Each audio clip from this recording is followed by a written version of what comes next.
Hi ಎಲ್ರಿಗೂ ನಮಸ್ಕಾರ. ಇವತ್ತು ಏನು ವಿಷಯ ಗೊತ್ತಾ, ನನ್ನ ವೆಬ್ಸೈಟಲ್ಲಿ 4 ಆರ್ಡರ್ಸ್ ರಿಸೀವ್ ಮಾಡಿಬಿಟ್ಟಿದ್ದೀನಿ. ದಿವಾ ಇನ್ಸ್ಪೈರ್ ವೆಬ್ಸೈಟಲ್ಲಿ. ನನಗೆ ಎವ್ರಿ ಡೇ ನಾರ್ಮಲ್ ಬೇರೆ ಬೇರೆ ವೆಬ್ಸೈಟಿಂದ ನನಗೆ ಆರ್ಡರ್ಸ್ ಬರ್ತಾನೆ ಇರುತ್ತೆ. ನೀವುಗಳು ಎಷ್ಟೊಂದು ಡಿ ಎಮ್ ಮಾಡಿ ಆರ್ಡರ್ಸ್ ಮಾಡ್ತಾನೆ ಇರ್ತೀರ. ಬಟ್ ನನ್ನ ವೆಬ್ಸೈಟಲ್ಲಿ ಇವತ್ತು ನಾನು ರಿಸೀವ್ ಮಾಡಿದ್ದೀನಿ ಆರ್ಡ್ರ್ ಅಂದಾಗ ನನಗೆಲ್ಲೋ ನನಗೊಂದು ಹೊಸ ನನ್ನ ಮಗು ಬಂದು ಒಂದು ಡಿಸ್ಟಿಂಕ್ಷನ್ ತೆಗೆದಿರೋ ಥರ ನನಗೊಂದು ಫೀಲಿಂಗ್ಸ್ ಆಗ್ತಾಯಿದೆ. ತುಂಬಾ ಖುಷಿ ಆಗ್ತಾಯಿದೆ. I will show you that happiness.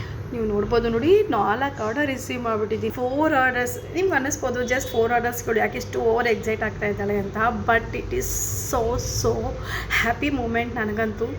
ನನಗೆ ಎಷ್ಟು ಖುಷಿ ಆಗ್ತಾಯಿದೆ ಅಂದರೆ ಹೇಳೋದಕ್ಕೆ ಆಗಲ್ಲ, ಅಷ್ಟೊಂದು ಖುಷಿ ಆಗ್ತಾಯಿದೆ. ನಾನು 1.5 ಮಂತ್ ಆಯಿತು ನಾನು ವೆಬ್ಸೈಟ್ನ ಲಾಂಚ್ ಮಾಡಿ, ಬಟ್ ಒಂದು ಆರ್ಡರ್ ಕೂಡ ರಿಸೀವ್ ಮಾಡಿಲ್ಲ. ಮೆನಿ ನೈಟ್ಸ್ ಐ ಹ್ಯಾವ್ ನಾನು ತುಂಬ ಯೋಚನೆ ಮಾಡಿದ್ದೀನಿ. ವೆಬ್ಸೈಟ್ ಲಾಂಚ್ ಮಾಡಾಯಿತು, ನಾನು ಅದಕ್ಕೆ ಅಂತ ಟ್ಯಾಕ್ಸ್ ಕಟ್ಟಬೇಕಾಗುತ್ತೆ. But I have not at all receiving any orders ಅಂತ ನಾನು ತುಂಬಾ ಯೋಚನೆ ಮಾಡಿದ್ದೀನಿ. So still it is A beginning. ನನ್ನ ವೆಬ್ಸೈಟಲ್ಲಿ ಆರ್ಡರ್ ಬರೋದಕ್ಕೆ ಸ್ಟಾರ್ಟ್ ಆಯಿತು. ಸೊ ಫಸ್ಟ್ ಡೇ ಆರ್ಡರ್ಸ್ ಇವತ್ತು ನಾನು ರಿಸೀವ್ ಮಾಡಿದ್ದೀನಿ. ನನಗೆ ತುಂಬಾ ಖುಷಿ ಆಗ್ತಾಯಿದೆ. ಈ ಖುಷಿನ ನನಗೆ ಸಪೋರ್ಟ್ ಮಾಡ್ತಾ ಇರೋ ಜನಗಳಿಗೆ ಶೇರ್ ಮಾಡಬೇಕು ಅಂದ್ಕೊಂಡೆ. So thank you, love you all.